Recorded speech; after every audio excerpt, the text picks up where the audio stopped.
ಕಡೆ ವಿಧಾನಮಂಡಲದ ಜಂಟಿ ಅಧಿವೇಶನ ನಡೀತಾ ಇದೆ. ಮತ್ತೊಂದು ಕಡೆ ಫ್ರೀಡಂ ಪಾರ್ಕ್ನ ಬಳಿ ಆಶಾ ಕಾರ್ಯಕರ್ತೆಯರು ಇವತ್ತು ಮತ್ತು ನಾಳೆ ವಿವಿಧ ಬೇಡಿಕೆಗಳನ್ನು ಈಡೇರಿಸುವಂತೆ ಪ್ರತಿಭಟನೆಗೆ ಧುಮುಕಿದ್ದಾರೆ.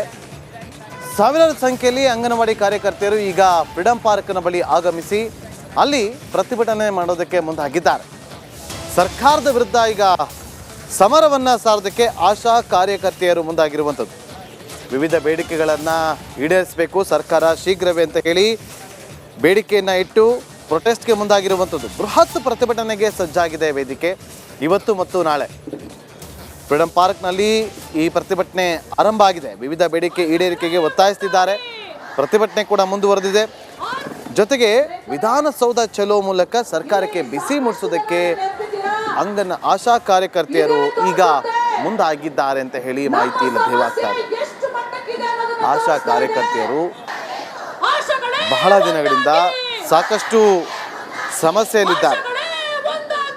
ಹಾಗಾಗಿ ಒಂದಷ್ಟು ಬೇಡಿಕೆಗಳಿದೆ. ಆ ಬೇಡಿಕೆಗಳನ್ನು ಈಡೇರಿಸಿ ಅಂತ ಹೇಳಿ ಈಗ ಪ್ರತಿಭಟನೆಗೆ ಮುಂದಾಗಿದ್ದಾರೆ.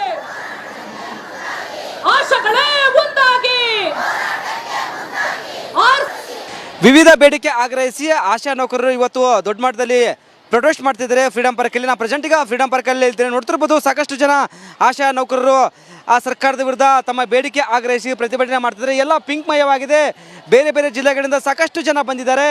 ಯಾಕಂದರೆ ಕಳೆದ 8 ವರ್ಷಗಳಿಂದ ಪ್ರೋತ್ಸಾಹಧನ ನೀಡಿಲ್ಲ ಮತ್ತು ಸರಿಯಾಗಿ ಸಂಬಳ ನಮಗೆ ಬರ್ತಿಲ್ಲ. ತಿಂಗಳಿಗೆ 15,000 ಸಂಬಳ ನೀಡಬೇಕು. ಮತ್ತೊಂದು ಕಡೆ RCS ಪೋರ್ಟಲ್ನಿಂದ ಡೀಲಿಂಗ್ ಮಾಡಬೇಕು. ಯಾಕಂದರೆ ಅದರಿಂದ ತುಂಬ ಸಮಸ್ಯೆ ಆಗ್ತಿದೆ. ನಮಗೆ ದುಡಿಮೆಗೆ ಸರಿಯಾಗಿ ವೇತನ ಸಿಗ್ತಿಲ್ಲ ಅಂತೇನೋ ಒಂದು ಕಡೆ ಒತ್ತಾಯ ಮಾಡ್ತಿದ್ರೆ. ಮತ್ತೊಂದು ಕಡೆ ಮೊಬೈಲ್ ಕೆಲಸಗಳನ್ನು ಒತ್ತಾಯಪೂರ್ವಕವಾಗಿ ಮಾಡಿಸ್ಬಾರ್ದು. ಒಂದು ಕಡೆ ಮೊಬೈಲ್ ಕೊಟ್ಟಿಲ್ಲ, ಒಂದು ಕಡೆ ಅದಕ್ಕೆ ಡಾಟಾ ಇಲ್ಲ. ಹೀಗಾಗಿ ನಮಗೆ ತುಂಬ ಸಂಕಷ್ಟಕ್ಕೆ ಒಳಗಾಗಿದ್ದೇವೆ. ನಿವೃತ್ತಿ ಆದವರಿಗೆ ಸರಿಯಾಗಿ ಪಿಂಚಣಿ ಸಹ ಸಿಗ್ತಿಲ್ಲ. ಮತ್ತೊಂದು ಕಡೆ ಪಶ್ಚಿಮ ಬಂಗಾಳದ ಮಾದರಿಯಲ್ಲಿ ಸಹ ಏನು ನಿವೃತ್ತಿ ಆದವರಿಗೆ 3 ಲಕ್ಷ ಪ್ರೋತ್ಸಾಹಧನ ನೀಡಬೇಕು. ಮತ್ತು ಇದೇ ತಿಂಗಳು 14ಕ್ಕೆ ರಾಜ್ಯ ಬಜೆಟ್ ಮಂಡನೆ ಆಗುತ್ತೆ. ಆ ಒಂದು ಬಜೆಟಲ್ಲಿ ನಮ್ಮ ಬೇಡಿಕೆ ಈಡೇರಿಸಬೇಕಂತೇನೆ ಒಂದು ಕಡೆ ಮುಖ್ಯಮಂತ್ರಿ ಸಿದ್ದರಾಮಯ್ಯಗೆ ಒತ್ತಾಯ ಮಾಡಿದ್ದಾರೆ. ಕ್ಯಾಮ್ರಾ ಪರ್ಸನ್ ಕಾಂತರಾಜ್ ಜೊತೆ ವೀರೇಶ್, ರಿಪಬ್ಲಿಕ್ ಕನ್ನಡ, ಬೆಂಗಳೂರು.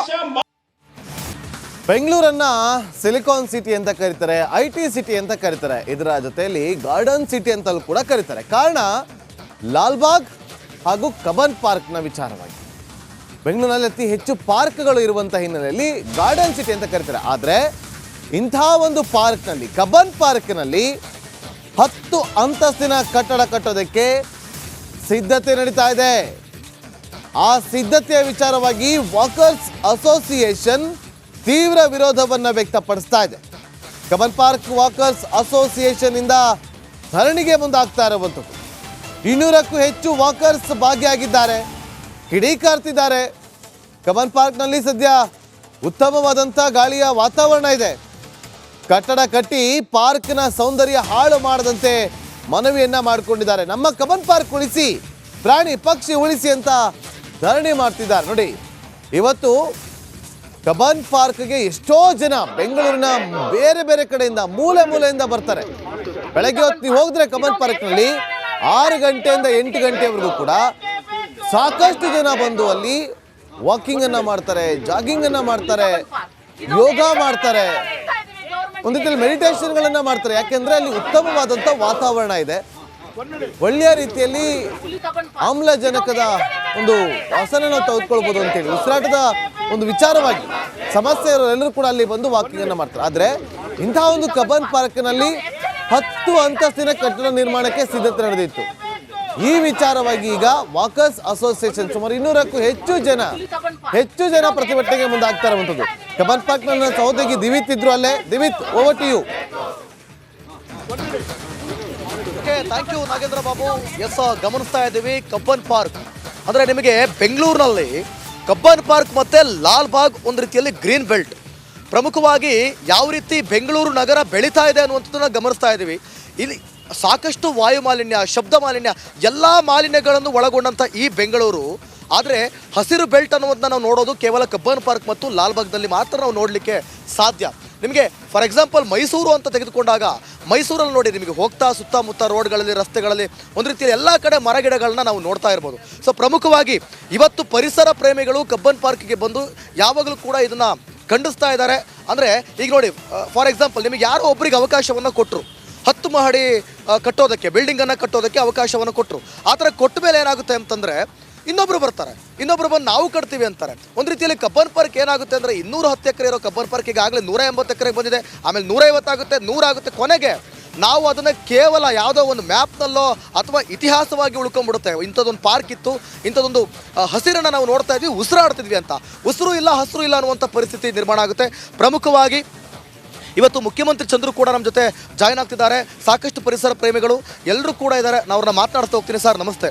ಸರ್, ಪ್ರಮುಖವಾಗಿ ನೋಡಿ, ಹಸಿರೇ ಉಸಿರು ಅಂತ ಸರ್ಕಾರ ಹೇಳ್ಕೊಂಬರುತ್ತೆ, ವಾಗ್ದಾನ ಮಾಡುತ್ತೆ. ಆದರೆ ಏನು ಸರ್, ಈಗ ಮಹಡಿ ಅಂತೆ, ಕಮರ್ಷಿಯಲ್ ಏನೇನೋ ಆಗ್ತಾ ಇದೆಯಲ್ಲ, ಯಾಕೆ ಅಂತ? ನುಡಿಯೋದೊಂದು ನಡೆಯೋದೊಂದು ಈ ಸಾಮಾನ್ಯವಾಗಿ ವ್ಯವಸ್ಥೆಯಲ್ಲಿ ಮತ್ತು ಸರ್ಕಾರಗಳಲ್ಲಿ ಆಗ್ತಾನೇ ಇದೆ. ಅವರವರ ಅನುಕೂಲಕ್ಕೆ ತಕ್ಕಂತೆ ಅನಿವಾರ್ಯ ಅಂತ ಹೇಳಿಕೊಂಡು ಮಾಡ್ತಾರೆ. ಆದರೆ ಸಾಮಾಜಿಕ ಕಾಳಜಿ ಕಳಕಳಿ ಇರ್ತಕ್ಕಂಥ ಯಾವುದೇ ವ್ಯವಸ್ಥೆ ಸರ್ಕಾರ ಇಂಥದ್ದಕ್ಕೆಲ್ಲ ಕೈ ಹಾಕೋದಿಲ್ಲ. ಇಲ್ಲಿ ಭಾಳ ಸೂಕ್ಷ್ಮವಾಗಿ ಯೋಚನೆ ಮಾಡಬೇಕಾಗಿರೋದು, ಒಂದು ಕೋರ್ಟ್ ಆದೇಶ ಕೊಡಿಸಿದೆ, ಅದನ್ನು ಅವರೇ ಹೇಳ್ಬೋದಾಗಿತ್ತು ಸರ್ಕಾರದವ್ರನ್ನ, ಇಲ್ಲ ನೀವು ಮಾಡಬೇಡಿ, ಇದನ್ನು ಕೊಡೋದಕ್ಕಾಗಲ್ಲ, ಈಗಾಗಲೇ ನಾವು ಕಳ್ಕೊಂಡಿದ್ದೀವಿ ಎಷ್ಟು ಅನ್ಆಥರೈಸ್ಡ್ ಆಗಿ ಜಮೀನೆಲ್ಲ. ನೀವು ಹೇಳಿದಾಗ ಹಸಿರು ಉಸಿರು ಅಂತಕ್ಕಂಥದ್ದು ಇರೋದೇ ಬೆಂಗಳೂರಿಗೆ ಹೃದಯ ಭಾಗ ಅಂತಂದರೆ ಕಬ್ಬನ್ ಪಾರ್ಕು ಮತ್ತು ಲಾಲ್ ಭಾಗು ಅಂಥದ್ರಲ್ಲಿ ಬಹುತೇಕ ಜನರಿಗೆ ಇದು ಅನುಕೂಲ ಇದೆ. ಆಮೇಲೆ ಕಲುಷಿತವಾಗ್ತಾ ಇದೆ ಮತ್ತು ಪರಿಸರ ಎಲ್ಲ ಹಾಳಾಗ್ತಾ ಇದೆ. ಇಲ್ಲಿ ಕೋರ್ಟ್ ಕೂಡ ತಮ್ಮ ಅನುಕೂಲಕ್ಕೆ ಬೇಕಾಗಿರೋದ್ರಿಂದ ಬೇರೆ ಬೇರೆ ಕಡೆ ಆದಾಗ ಕೋರ್ಟು ಕೂಡ ಏನು ಹೇಳುತ್ತೆ ಅಂದರೆ ಕಠಿಣವಾದ ನಿರ್ಧಾರಗಳನ್ನೇ ತಗೊಳ್ಳುತ್ತೆ. ಆ ಕಟ್ಟಬೇಡಿ, ಆ ಬಿಲ್ಡಿಂಗ್ ಕಟ್ಟಬೇಡಿ, ಇದನ್ನೆಲ್ಲ ಕಟ್ಟಬೇಡಿ. ಅವರು ಭಾಳ ನಾಜೂಕಾಗಿ ತಮಗೆ ಬೇಕಾಗಿರೋದ್ರಿಂದಲೋ ಏನೋ ಕಟ್ಟದೇ 10 ಮಾಡಿಯನ್ನು ಕಟ್ಟಿ ಒಂದೇ ಒಂದು ಮರವನ್ನು ಕಡಿದೇ ಇರೋ ಥರ ಕಟ್ಟಿ ಅಂತ ಅಂದಾಗ ಯಾವ ಜಾಗದಲ್ಲಿ ಮರ ಕಡಿದಕ್ಕೆ ಬಿಲ್ಡಿಂಗ್ ಕಟ್ಟೋಕ್ಕಾಗುತ್ತೆ? ಕಟ್ಟಿದ್ದಾದಮೇಲೆ ಅದಕ್ಕೆ ಪಾರ್ಕಿಂಗ್ ಬೇಡವಾ? ಪಾರ್ಕಿಂಗ್ ಆದಮೇಲೆ ಉಸಿರಾಟಕ್ಕೆ ಜಾಗ ಬೇಡವಾ? ಒಂದು ಕಾಂಪೌಂಡ್ ಬೇಡವಾ? ಇದೆಲ್ಲ ಇದೆ. ಆ ದೃಷ್ಟಿಯಿಂದ ನಾನು ಅದನ್ನು ಹೆಚ್ಚು ಮಾತಾಡೋಕ್ಕೆ ಹೋಗಲ್ಲ. ಆದರೆ ಈ ಸರ್ಕಾರ ಅದು ಅಕಸ್ಮಾತ್ ಕೊಟ್ಟಿದ್ರು ಕೂಡ ಆಗೋಲ್ಲ, ಬೇರೆ ಕಡೆ ವ್ಯವಸ್ಥೆ ಮಾಡ್ತೀವಿ. ಯಾಕಂದ್ರೆ ನೋಡಿ, 1975ರಲ್ಲಿ ಯಾವುದೇ ರೀತಿ ಮರಗಿಡಗಳನ್ನ ಕಡಿಬಾರ್ದು, ಮತ್ತು ಅಂದರೆ ಆ ಟೈಮ್ ಹಂಗಿತ್ತು ಈ ಒಂದು ಅಭಿವೃದ್ಧಿ ಅನ್ನೋದು ಬೆಂಗಳೂರಲ್ಲಿ. ಆ ಟೈಮ್ ಹೆಂಗಿತ್ತು ಅನ್ನೋದು. ಆದರೆ 2019ರಲ್ಲಿ ಮತ್ತೆ ಹೈಕೋರ್ಟ್ ಆದೇಶವನ್ನು ಮಾಡುತ್ತೆ, ಕಟ್ಟಬಹುದು ಅಂತ. ಅಂದರೆ ಕೆಲವೊಂದು ರೂಲ್ಸ್ ಆ್ಯಂಡ್ ರೆಗ್ಯುಲೇಷನ್ನ ಕಂಡೀಷನ್ಸ್ನ ಇಟ್ಟು, ಆದರೆ ಅದನ್ನು ದುರ್ಬಳಕೆ ಮಾಡ್ಕೊಳ್ತಿದ್ದಾರಾ ಅಂತ ಹೇಳಿ. ಖಂಡಿತವಾಗ್ಲೂ ಒಂದು ಇಲ್ಲಿ ಮುಜುಗರದ ಪ್ರಶ್ನೆ ಸರ್ಕಾರಕ್ಕೆ, ಕೋರ್ಟ್ನವರಿಗೆ ಕೊಡಬೇಕಲ್ಲ ಅನ್ನೋ ದೃಷ್ಟಿ. ಆದರೆ ಅದಕ್ಕಿಂತ ಭಾಳ ಮುಖ್ಯವಾಗಿ ನಿರ್ದಾಕ್ಷಿಣ್ಯವಾಗಿ ಹೇಳಬೇಕಾಗುತ್ತೆ, ಕೊಡ್ತೀವಿ, ನಿಮಗೆ ಜಾಗ ಬೇಕು ತಾನೆ, ಕೋರ್ಟ್ಗೆ ಕಾಂಪ್ಲೆಕ್ಸ್ ಬೇಕು, ನಾವು ಬೇಡ ಅಂತಾನೆ. ದೊಡ್ಡದಾಗ್ತಾ ಇರಬೇಕಾದ್ರೆ ವ್ಯವಸ್ಥೆ ಆಗ ಬಿಡಿ, ಅದೆಲ್ಲೋ ರೇಸ್ ಕೋರ್ಸು ಎಂಥದ್ದನ್ನು ಖಾಲಿ ಮಾಡಿಸ್ತಿರೋ ಅಲ್ಲೆಲ್ಲ ನಾವು ಮಾಡಿಸಿ ಜಾಗ ಕೊಡ್ಬೋದು, ಎಲ್ಲಿ ಬೇಕಾದ್ರೂ ಕೊಡ್ಬೋದು. ಆಮೇಲೆ ಇಲ್ಲೇನು ಕಮ್ಯುನಿಕೇಷನ್ ಬೇಕಾದರೂ ಸುಲಭ ಪಕ್ಕದಲ್ಲೇ ಇರಬೇಕು ಅಂತ ಏನಿಲ್ಲ. ಹಾಗಾಗಿ ನಾವು ಆಮ್ ಆದ್ಮಿ ಪಾರ್ಟಿ ಇದನ್ನು ನಾವು ಖಂಡಿಸ್ತೀವಿ, ಬೆಂಬಲಿಸೋದಿಲ್ಲ. ಯಾವ ಕಾರಣಕ್ಕೂ ಕೂಡ ಆ ಒಂದು ಆದೇಶವನ್ನು ಪಾಲಿಸಬೇಕಾದ ಅಗತ್ಯ ಇಲ್ಲ ಸರ್ಕಾರ. ಈಗ ಏನು ಮಾಡ್ಬೇಕು ಅಂದ್ಕೊಂಡಿದ್ದಾರೆ ಸರ್ ಈ ಕ್ಷಣ ಈಗ ಇಲ್ಲಿ ಬಂದು? ಈಗ ನಾನು ಹೇಳ್ತಿರೋದು ಸರ್ಕಾರಕ್ಕೆ ತುರ್ತಾಗಿ ಅದನ್ನು ತಡೀತಿದ್ದೀವಿ ಮತ್ತು ಅದನ್ನೇನು ಕಟ್ಟೋದಕ್ಕೆ ಹೋಗೋದಿಲ್ಲ ಅಂತ ತೀರ್ಮಾನವನ್ನು ನೀವು ಸದನವೂ ನಡೀತಿರೋದ್ರಿಂದ ಹೇಳಬೇಕು. ಇಲ್ಲದೆ ಹೋದರೆ ಜನಾಂದೋಲನ ಅನಿವಾರ್ಯವಾಗುತ್ತೆ ಮತ್ತು ಜನ ಕಟ್ಟುವಾಗ ಇನ್ನೂ ದೊಡ್ಡ ಗಲಾಟೆ ಆಗ್ತಕ್ಕಂಥದ್ದು ಅನಿವಾರ್ಯವಾಗುತ್ತೆ. ಅದಕ್ಕೆ ನಾವು ಬೆಂಬಲಿಸ್ತೀವಿ. ನಾವು ಆಮ್ ಆದ್ಮಿ ಪಾರ್ಟಿ ಸಂಪೂರ್ಣವಾಗಿ ಬೆಂಬಲಿಸ್ತೀವಿ. ಓಕೆ, ಎಸ್, ಇವಿಷ್ಟು ಮುಖ್ಯಮಂತ್ರಿ ಚಂದ್ರು ಅವರ ಮಾತುಗಳು. ನಾಗೇಂದ್ರ ಬಾಬು, ಪ್ರಮುಖವಾಗಿ ನೀವು ಗಮನಿಸ್ತಾ ಇದ್ದಾರೆ ನೋಡಿ, ಒಂದು ಕಟ್ಟಡವನ್ನು ಕಟ್ಟುವಂಥ ಸಂದರ್ಭದಲ್ಲಿ ಅಲ್ಲಿ ಪಾರ್ಕಿಂಗ್ ವ್ಯವಸ್ಥೆಗಳಾಗಬೇಕು, ಸುತ್ತಮುತ್ತ ಅಂದರೆ ಎಷ್ಟು ಜಾಗವನ್ನು ಒಂದು ಆಕ್ರಮಿಸಿಕೊಳ್ಳುತ್ತೆ ಒಂದು ಆ 10 ಮಹಡಿಯ ಅಂತಸ್ತನ್ನು ಕಟ್ಟುವಂಥ ಸಂದರ್ಭದಲ್ಲಿ. ಸೊ ಹೀಗಾಗಿ ಸರ್ಕಾರ ಎಚ್ಚೆತ್ತುಕೊಳ್ಳುತ್ತಾ, ತೋಟಗಾರಿಕೆ ಇಲಾಖೆ ಇದಕ್ಕೆ ಒಂದು ಬ್ರೇಕ್ ಹಾಕುತ್ತಾ ಕಾದು ನೋಡಬೇಕಾಗುತ್ತೆ. ನಾಗೇಂದ್ರ ಬಾಬು, ದಿವಿತ್ ನೋಡಿ, ಪ್ರಮುಖವಾಗಿ ಕಬ್ಬನ್ ಪಾರ್ಕ್ನಲ್ಲಿ ಕಟ್ಟಡ ಕಟ್ಟೋದಕ್ಕೆ ಆ ವಿಚಾರವಾಗಿ ಕೋರ್ಟ್ ಮೆಟ್ಟಿಲೇರುತ್ತೆ.